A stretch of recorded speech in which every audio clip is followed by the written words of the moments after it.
बिहार जैसे राज्य ने, जिसका 28 जिला बाढ़ और सुखाड़ से प्रभावित है, माननीय मुख्यमंत्री नीतीश कुमार जी ने कृषि रोड मैप बनाया।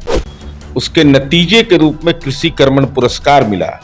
जहां चरवाहा विद्यालय चलता था वहां बीज उत्पादन हो रहा है। तो लोगों को एहसास हो जाएगा कि माननीय नीतीश कुमार जी ने उस बिहार को, जिसको बालू आलू लालू कहा जाता था, आज वहां शिक्षा, आज वहां पर बिजली, पर्यटन जैसे बिंदुओं की चर्चा होती है। इसीलिए माननीय नीतीश कुमार जी को कोविड काल में भी यूएनओ ने क्लाइमेट लीडर कहा। यह नीतीश कुमार जी की विशेषता है।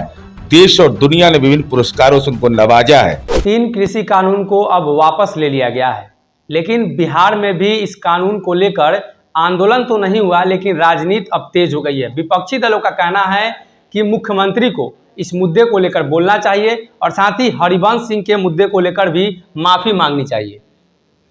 देखिए, बिहार में तो उसका कोई असर है नहीं, और ये केंद्र सरकार के प्रक्षेत्र में है कि केंद्र सरकार ने इस कानून को पेश किया और केंद्र सरकार ने उसको वापस लिया। बिहार जैसे राज्य ने, जिसका 28 जिला बाढ़ और सुखाड़ से प्रभावित है, माननीय मुख्यमंत्री नीतीश कुमार जी ने कृषि रोड मैप बनाया। उसके नतीजे के रूप में कृषि कर्मण पुरस्कार मिला। जहां चरवाहा विद्यालय चलता था वहां बीज उत्पादन हो रहा है। साथ ही साथ एग्रीकल्चर कॉलेज हमने खोला। 1908 से लेकर 2005 तक बिहार में मात्र 2 एग्रीकल्चर कॉलेज, सबौर और ढोली। आज माननीय नीतीश कुमार जी ने अपने कार्यकाल में 12 एग्रीकल्चर कॉलेज बनाए और 3 प्रस्तावित है। साथ ही साथ जहां सड़कें नहीं थी वहां हर खेत तक बिजली पहुंचा दिया हमने, और उसका नतीजा यह हुआ कि कृषि के क्षेत्र में हम लगातार पुरस्कार प्राप्त करते जा रहे हैं।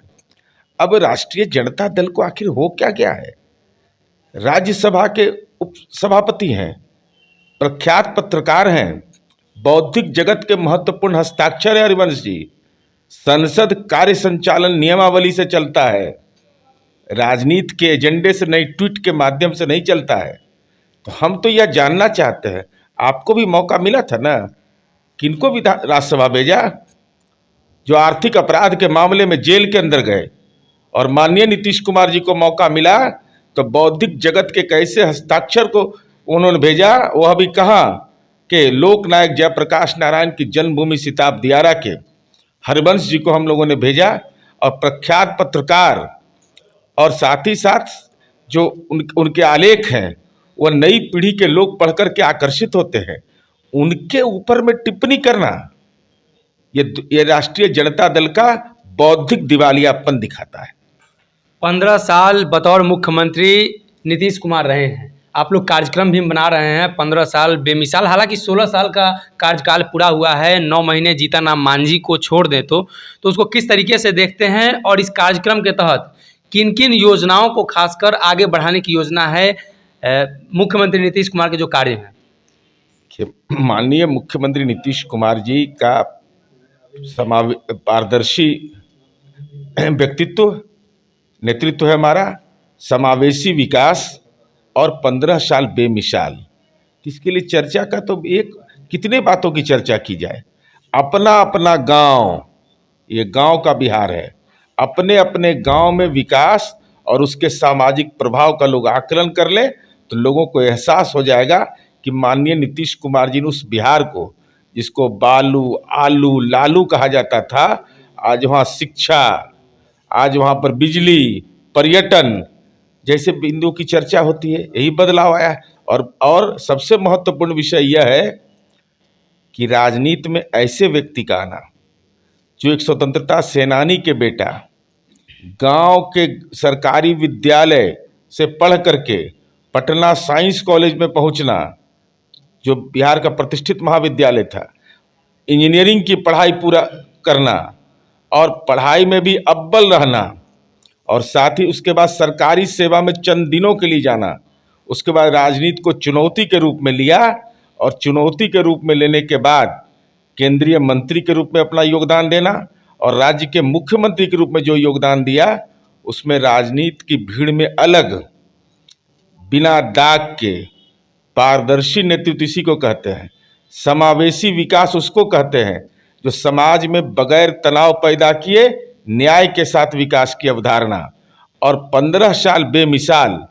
तुलना कर ले लोग, तुलनात्मक अध्ययन करने की जरूरत है। और ये केवल बिहार के संदर्भ में नहीं, राष्ट्रीय संदर्भ में तुलना करना चाहिए कि बिहार जहां विकास के निचले पायदान पर था, आज बिहार ने विकास की कौन सी गति पकड़ी है। साथ ही साथ जो राजनीति की भीड़ में माननीय नीतीश कुमार जी को अलग करता है कि राजनीति को सामाजिक सरोकार से जोड़ा। केवल यह नारा के माध्यम से नहीं, बाल विवाह, दहेज प्रथा, शराबबंदी, जल जीवन हरियाली, पर्यावरण की चिंता कोविड के पहले किया। इसीलिए माननीय नीतीश कुमार जी को कोविड काल में भी यूएनओ ने क्लाइमेट लीडर कहा। ये नीतीश कुमार जी की विशेषता है। देश और दुनिया ने विभिन्न पुरस्कारों से उनको नवाजा है। यही माननीय नीतीश कुमार जी के व्यक्तित्व की हम चर्चा करेंगे। जब 24 तारीख को हमारा जिले में कार्यक्रम होगा तो हमारे पार्टी के साथी उनके व्यक्तित्व के बारे में, उनके किए गए काम का और काम का क्या सामाजिक असर हुआ, इन तमाम बिंदुओं की चर्चा करेंगे। बातें ये कही जाती हैं कि मुख्यमंत्री हैं 15 सालों से, लेकिन उन्होंने अभी तक रिपोर्ट कार्ड जारी नहीं किया है कि उनके कौन से कार्य धरातल पर हैं, कितने प्रतिशत सफल हुए हैं और कितने प्रतिशत बाकी हैं। कौन काम नहीं, कौन सी रिपोर्ट कार्ड? रिपोर्ट कार्ड जनता दे रही है हमको लगातार। रिपोर्ट कार्ड नहीं है तो ये गाँव का विकास कैसे हुआ? गाँव में सड़क कैसे पहुँचा, बिजली कैसे पहुँचा, हर खेत तक बिजली कैसे पहुँचा? मुख्यमंत्री जी के नाम पर जो योजनाएं हैं, उन योजनाओं का लाभ कैसे मिला? गांव के अंदर में विद्यालय का निर्माण कैसे हुआ?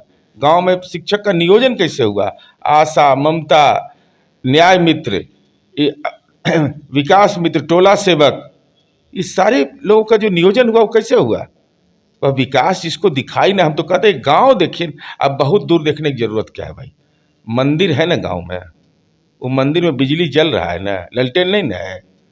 अगर वहाँ मस्जिद है तो वहाँ ललटेन नहीं ना, बल्ब है ना। तब भगवान को तो उजाला में हम लाए, हम पर सवाल कोई खड़ा करेगा? तो 15 साल मुख्यमंत्री का जो कार्यकाल रहा है, उनका जो खाका रहा है, मुख्यमंत्री के व्यक्तित्व जो रही है 15 सालों के अंदर, देश दुनिया में क्या कुछ बढ़ा क्या घटा, मुख्यमंत्री के लोकप्रियता को लेकर, इन सभी बातों को लेकर चर्चा की जाएगी। और इसी का एक कार्यक्रम जदयू के द्वारा 24 तारीख से शुरू किया जाएगा। बतौर मुख्यमंत्री नीतीश कुमार अपने शासनकाल का 15 साल पूरा कर रहे हैं, तो सभी गांव और सभी जिलों में इस तरह का कार्यक्रम किया जाएगा। और आने वाले दिनों में मुख्यमंत्री के द्वारा कौन कौन से कार्य हुए हैं, इन सभी कार्यों के बारे में जनता को बताई जाएगी।